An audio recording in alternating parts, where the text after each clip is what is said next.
নমস্কার বন্ধুরা, আমি আবার আরেকটি নতুন রেসিপি নিয়ে হাজির হলাম। আজ আমি বানাবো মুচমুচে চিংড়ি মাছের ফ্রাই। এই চিংড়ি ফ্রাইটা একদম দোকানের মতো মুচমুচে হবে।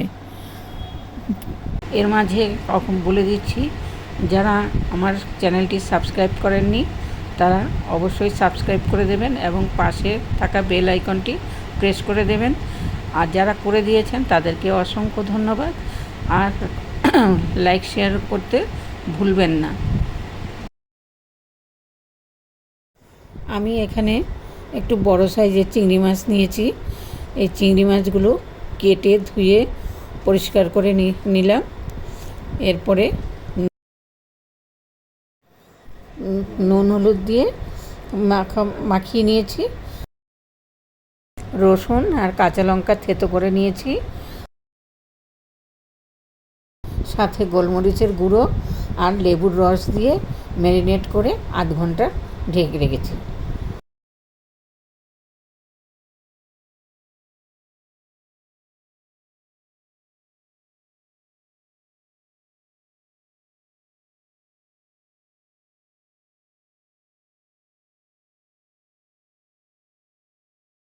এবারে মেখে ওটা রেখে দেওয়ার পরে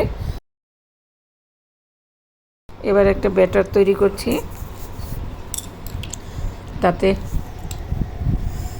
চালের গুঁড়ো আর বেসন মিশিয়ে তার মধ্যে একটু লঙ্কার গুঁড়ো দিয়েছি আর কালো জিরে, হলুদ, নুন দিয়ে এটা ভালো করে মাখিয়ে জল দিয়ে ব্যাটারটাকে তৈরি করছি। ব্যাটারটা ভালো করে ফেটিয়ে নিতে হবে। ফেটিয়ে নিয়ে সঙ্গে একটু বেকিং পাউডার অ্যাড করলাম সামান্য। তারপরে এই ব্যাটারটাকে আরও ভালো ক্রিপসি করার জন্য আমি একটু সামান্য দিয়ে দিচ্ছি, ইনো পাউডার দিয়ে দিচ্ছি।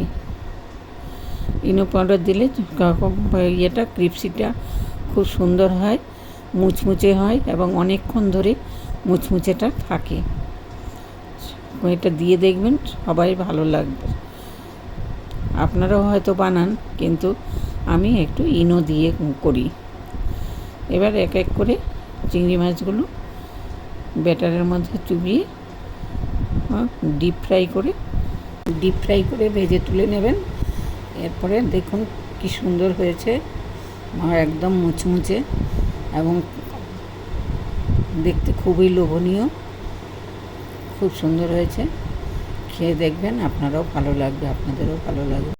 আজ এখানে রাখছি। আপনারা সুস্থ থাকুন, ভালো থাকুন। Tata, bye bye.